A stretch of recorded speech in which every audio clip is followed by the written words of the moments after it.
Well, Razorback fans, it's a top Tuesday.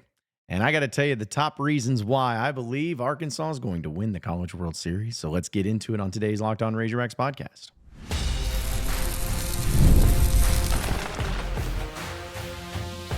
You are Locked On Razorbacks, your daily podcast on the Arkansas Razorbacks. Part of the Locked On Podcast Network, your team every day. Welcome into the Locked On Razorbacks podcast. I am your host, John Nabors. I am also the host of Inside Arkansas Live, which you can catch every weekday starting at noon on Inside Arkansas and InsideArkansas.com. Today's episode is brought to you by FanDuel. Right now, new customers can get $200 in bonus bets when your first $5 bet wins. Hope everybody's having a wonderful Tuesday as we are gearing up for Omaha College World Series coming up. And we're going to get into that as well as some other things that happened in the Razorback landscape on the football side of things, some new commitments that ended up happening for Arkansas and the interest there. But I wanted to get this one out of the way, not in a way of negative or that I'm just not caring about it, but I do think it's time to discuss it since Omaha is going to be starting up, and hopefully we get to have more discussions about what-if scenarios next week for Arkansas baseball. But I want to give you the top reasons why I believe Arkansas will win the College World Series. And also the top reasons as to why Arkansas won't. Because there's a lot of reasons as to getting into it and looking at both the positive and the negative and the balance of it all. But I do believe that if you're a Razorback baseball fan, you should be at least feeling good. You should be feeling good. But then I'll make sure to peg you down and not have you feeling as good after I go through my negative reasons. But either way, it's only fair to be balanced. I do this a lot. And just wanted to kind of set that up for you. But why I believe Arkansas will win the College World Series. There are so many reasons. It's hard to even choose just a few. I thought about doing top 3 reasons, and I was like, there's no way I can do top 3. Because there's just so many reasons as to why I believe Arkansas will win the College World Series. I'll start with the easy one. It's because Arkansas is the best team left in the field. Arkansas is the best team. Now, that's not to say that Arkansas will not lose again. Be nice. But I'm also saying it's not going to be surprising if Arkansas does sweep the College World Series. They're good. They swept the regional. They swept the super regional. There's never really truly in doubt either as to who was the best team on the field at any given time. And considering the field that's in front of you, it seems to be all aligning and all coming together perfectly for you to be considered that team that wins it all. If you're talking about pitching, it's always hit or miss for a lot of teams. But Arkansas getting Gage Wood and Zach Root, those guys in particular, those starting roles where they've been really solid, never perfect, but have had really good outings and have showcased their abilities here in the postseason. I like Arkansas's chances. You think about the bullpen guys that have come in. Gabe Gackle is really good. Very good. You can count on him. What about a Cole Gibler that's freshman? Holy crap, that guy looks awesome. What about Bybee? What about Fouch? What about Beidelshees? What about anybody like that you've seen? Jimenez, which is luckily it looks like he's going to be okay. The point is, all the guys I just listed off, we've all seen them be really good against really good teams. And all of them are perfectly capable of being able to shut down anybody, or at least to be able to hold it into check. So that collective group coming together, that looks good. That feels good. That is good. And as long as you are able to keep everybody healthy and focused in, it's all going to work out, because if one guy has a bad game or starts off slow or just doesn't have a good matchup, it's not like you have to look at one pitcher to save you. They're like, ooh, well, we can't, you have to use this guy. You have to get him on short rest, whatever it is, to save our lives. It's not that. You just move on to the next guy. Oh, this guy wasn't doing good. Okay, let's go on to the next one. We'll figure that out later. Go on to the next one. It's that simple. So pitching's great. The hitting side of things, I mean, it's as good as you could ask. I mean, really, truly. Go through this lineup, folks. Go through this lineup and you look at stats. You could look at stats all day long. And stats are really good. I mean, the majority are batting over 300. You have a lot of guys that have double-digit home runs or right there about to get double-digit home runs on the year. You don't really have any major weak spots. Your 9-hole hitter, Justin Thomas, is as good as any hitter that you'd ever have anywhere. And you have options. I mean, you think about a Charles Davalon, maybe one of the best hitters Arkansas's had in a long time. Wehiva Aloy, Aloy, Logan Maxwell, Cam Kojal. I mean, just name after name after name of guys that you have seen be great. It's not that, oh, we got to make sure that the top 4 guys going, because when we get to the bottom of the lineup, ooh, I don't know. It's going to be tough. I don't like the situation there. Like, if I told you, for instance, like put it in this perspective. If I told you that Charles Davalon had an awesome game and was the reason Arkansas beat LSU in game 1, would you be shocked? No. What about Wehiva Aloy? Would you be shocked if I said that he had an awesome game and was the difference in you winning the game? No. Logan Maxwell? No. Cam Kojal? No. Ryder Helfrich? No. Wehiva Aloy? No. That's the point I'm making, folks. There are so many guys out there where they're not saying that they're going to play perfect all the time, but they have showcased themselves of how good they really, truly can be. And it wouldn't be like this massive shock of the world if you had somebody go out there and look really good in any particular game. And you have multiple amount of those guys. So it's not a matter of, well, just hoping our 5-hole hitter, he has to bring it. Or, man, we got these 2 guys, and if they stink or if they are swinging at trash out there on the plate or at the plate, they're not going to do well. It's not that. Option. All great options. Arkansas has it. Defensively, they've been really good too. I know that you're going to have some errors here and there, but man, Wehiva Aloy is the best shortstop in the game, I believe. Some of the plays he makes defensively has been awesome. I mean, or would you be surprised if any of these guys made highlight-worthy plays, went all out, was incredible defensively? No. And you also have the coaching to go along with it. You have all that. So we all know about the roster and how talented it is, but when you throw into the mix a team that has just been locked in this postseason and also so angry about it in a good way, harnessing that and using that as fuel. And I would be hard-pressed to find another team left in the field that has a more rested and a much deeper pitching staff than what Arkansas's had. Like, we know about the players, but guys, we didn't see Landon Beidelshees play this past weekend. I mean, that's unheard of when you go to a super regional. You think that you're going to have to play almost everybody, or at least the ones of note, the ones that you got to play. Arkansas didn't do that, and they really didn't do that in the regionals. I mean, if you're the pitching staff, you're as rested as humanly possible. Gage Wood, I know he was really pissed off about it, but even he didn't go a long way against Tennessee. You're as rested as humanly possible. You got that going for you. And I know LSU, I believe LSU is the next best team in the field. I believe one of those 2 teams between Arkansas and LSU is going to win it all. But after that, no disrespect to everybody else, but there's no other SEC teams in there. There's a lot of teams that have kind of gone on a run here that gotten hot at the right time, which is important. But there shouldn't be any team, and there isn't to me, that I look at across the field and I'm like, oh, no chance against them. They're unbeatable. They got this one thing that is Arkansas's biggest weakness. There's none of that.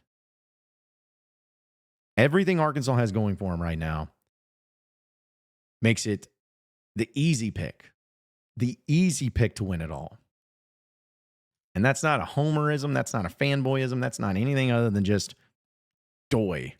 They're the best team. But they got to show it.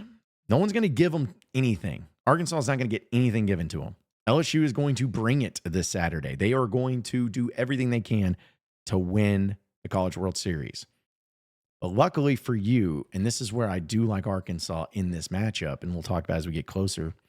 But the one thing I do like about this in this matchup is you got this whole time to know that you just got to win that game against LSU. Yes, you'll have more games after that. And yes, there is a possibility that you face LSU again. But winning that game one is everything. Because if you lose that game one, you got to win 4 in a row. That's tough. But get ahead of it. Put yourself out there. Get ahead of it. Throw Root out there. You got plenty of rest. You're going to have essentially a full week of rest. And in fact, you do have a full week when it comes to Root and everybody. You got it. Go get it. And I'm telling you right now, you may be shocked, Razorback fans, because you're a Razorback fan. But outside of the Razorback fandom, there's not a single person that follows college baseball, that talks about college baseball, that covers college baseball, that would be floored to find out that the Razorback baseball team won the College World Series this year. Wouldn't happen. But enough of that positive optimism. I do have to talk about some of the reasons why I believe they won't win the College World Series. We'll talk about that. So stay with us here on the Locked On Razorbacks podcast. All right, Razorback fans, the NBA playoffs are in full swing, and every night delivers highlight-worthy performances, major momentum shifts, and can't-miss moments. Whether it's a game-winning shot or a breakout player, there's never been a better time to get in on the action. FanDuel makes it easy to stay in the game before tip-off and live with player props, performance trends, same-game parlays. Fans have more ways than ever to play smart and to win big. Which players are showing up in the biggest moments for you? How could you track their trends? Make sure that you're putting in the great bets and building your next bet. What would it look like to combine the live prop bets mid-game based on how the action unfolds and the type of money you could win for that? Well, there's a lot of great things going on with it, but I tell you right now, FanDuel has it going on with their great deal, because if you're new to it, now's the time. Now's the perfect time to sign up. Head to FanDuel.com and place your first $5 bet. If it wins, you'll get $200 in bonus bets guaranteed. Make every moment more with FanDuel, the official sports betting partner of the NBA.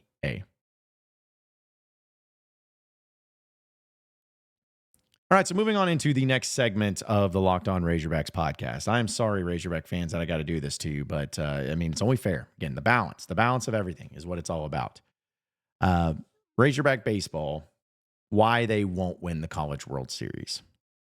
I want to make it clear, even though I feel like I did a good job of the last segment, I believe Arkansas is going to win the College World Series, and I believe that they are the best team, and I'm going to ride that. So, just take that as note, because what I'm about to talk about may upset some of you. But the reason I believe that Arkansas will not win the College World Series is simple intangibles. Things that may not be in the control of Arkansas, or things that could happen with bad timing, bad situations, bad everything. Because let's be honest, it's tough to win championships. It's tough to win college baseball championships, College World Series. You've gotten to this point, and I think Dave Van Horn even said it best, you make good teams look not so good. And it's not an insult towards them. It's a compliment towards you, the Razorbacks, and how good you are. But it's not as easy as what Arkansas's made it out to be. Things happen. Things change. And the obvious deal of why Arkansas would not win the College World Series is just a bad game. One bad game makes the difference. You go out there with Root or Wood or Beitelgeuse or whoever to start at pitching, and there's something about that team that they like that matchup, and they start getting hot early. Suddenly you have to go to your bullpen early. Suddenly you're behind the 8 ball. Suddenly you got to put pressure on your offense, and that doesn't go too good. And, or, because both these things could happen, at the plate, you just can't figure out this pitcher that you're going up against. Or maybe you're making contact, but they're just in great positions there defensively. Maybe the ballpark and trying to hit it out. You get it there, but it's not going out the way it should. Maybe you have some gaffes when it comes to your base running, anything like that, because you're playing in a new ballpark, a big ballpark, and it's something that you're not necessarily used to. So either of those things could make the difference in a game. One swing, as we all say, makes a difference. And because of that fact, you always have to put that chance, that likelihood of it happening, being there. But another thing too, and I hate to do this, but it's kind of fun. I think back to 2012. Were you the best team in the College World Series that year? Probably not, but were you good enough to win a championship? Absolutely you were. But what kept you from it? Well, South Carolina beat you. They were pretty good. But a lot of people bring it up to Perry Costello. If you don't know what I'm talking about, go and look it up. Perry Costello, 2012, Arkansas, South Carolina. Those of you who know that name, you know it very well. And you know where I'm going with this. Umpiring, officiating, behind home plate dictates so much. And that's what makes it so frustrating, is because in basketball or in football, officiating, one bad play, of course, can make a difference. Or one bad call, I should say. But at least in that particular situation, you have multiple officials out there that have coming together with groups, and that you can challenge things more often than not, especially big scoring plays. But in this case, when it comes to balls and strikes, it's up to the judgment of the umpire behind home plate, which balls and strikes are important when it comes to the game of baseball. You could have Root or whoever the pitcher is out there throwing absolute gas and hitting the corners, painting the corners, getting it perfectly, but that umpire's got a tight strike zone. Or he's got a pretty large strike zone, and your hitters are suffering from it because you're sitting there like, man, I can't even if I got contact on that ball, it wouldn't go anywhere. It's not going to be a solid hit because it's all over the place. Or in the worst case scenario, and the thing that everyone hates the most, especially me, the inconsistent strike zone, where some things are strikes, some things aren't. And you never know what to expect whenever the ball is left the hand. That can get into the psyche of a pitcher. That can get into the psyche of a hitter. That can get into the psyche of the team. It ends up costing you in more ways than one. It makes everything get confusing and frustrating, and all of that comes into play, all simply because of the judgment calls of the umpire. Arkansas gets into a situation in one of those games where they have that happen, and it goes awry. It can make the difference. Because you could be sitting there at a 3-2 count, for instance, bases loaded, trying to get out of it. And you throw one right there in the strike zone, and what's been called a strike all night long, but suddenly the umpire says, nah, that's a ball, it's outside, and then walks in a run, and that one run makes a difference. Like, those are the little things that can change all of it. So that could absolutely happen. And those are the main things. I could go on about other instances, but it's all going to be under the same umbrella. And I hope people understand. I believe Arkansas is going to win. I believe Arkansas is the best team. And yes, of course, if you have bad play, you probably will lose. Of course, if you had bad officiating or umpiring, you might probably going to lose. But that's my whole point, folks. Those are the things that's going to keep you from winning it all. You. If you play badly, you're going to lose, and you yourself are going to be left out. If you play great, you will win the College World Series. Game in and game out. If you play your best, you're going to win. And with the officiating and the umpiring, if you get good calls, or at least the consistent calls, the right calls, everybody's going to be okay. But as we know, those things aren't always a guarantee. See, wasn't so bad, was it? No, it's pretty good, though. Razorback football. They got a couple of commitments, and we're going to talk about that coming up next. So stay with us here on the Locked On Razorbacks podcast.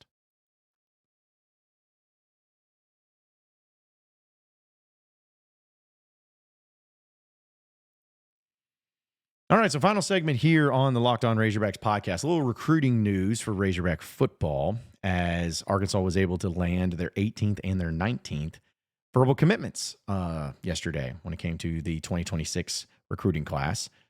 Blair Irvin, who is a wide receiver out of Bentonville, Arkansas, up here in the Northwest Arkansas area, as well as Quincy, Florida's Dalen Green. Not Talon Green, but Dalen Green. Not to be confused. Both of them announced their commitment to the Razorbacks. He's a linebacker, by the way, Dalen. Irvin is 6'1", 175 pounds, all according to 24/7 Sports. And he put it up on Instagram, and he chose Arkansas over USF and Kansas State. Those were the other two teams in his running. And also Dalen Green. He's 6'1", 210 pounds, linebacker. And as 24/7 Sports says, he could be used as a hybrid or a nickel. And Marcus Woodson, Scott Fountain were the main ones that recruited him. He chose Arkansas over Florida State, as well as Ole Miss, Mississippi State, Duke, West Virginia, Louisville, as well as quite a few others. So Arkansas continues to try to build this class of what it looks like right now. And, I know that people are not really in football modes, and the high school class and the high school rankings may not matter as much, but still it's notable. In Arkansas, where it stands, stop the count, mind you. Arkansas has the 10th recruiting class in the country. And you're probably sitting there being like, whoa. Arkansas has the 10th best recruiting class in the country. Answer is yes. Of course they have the 10th best recruiting class in the country for right now, because they do have 19 commitments, as we just talked about. And when you look at their points and their composite ratings and all of that, they are right there. So stop the count. Let them have a top 10 class right now, according to 24/7 Sports. They got a couple 5-star. I wish they had a couple 5 stars. They got some 4 stars in there. You got an offensive lineman, Bryce Gilmore, Colton Yarborough, the edge rusher. He's a 4-star. Javon Gilmore, he's really good out of South Carolina. He's a quarterback. He's highly regarded, as well as Adam Austin. They got a few pieces there, but again, this is all for next season. I mean, these are not even guys that are going to be here this year. It's going to be for the next year. So who really knows what's all going to be changing and what's all going to be different at that point in time? Could be looking at a completely different overhaul situation. Even college football in general, we really don't know where it's going to be at. But that's what makes this thing so fascinating, with the uncertainty of what the future holds.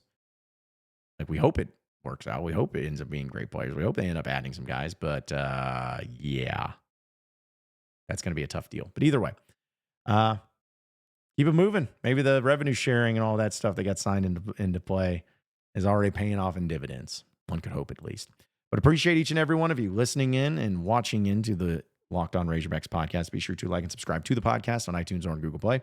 You can also get after me on Twitter at John Nabors Show for any questions, comments, concerns that you may have. We'll keep it going from there. Same podcast time, same podcast channel tomorrow afternoon. Have a great day, everybody. We'll see you then.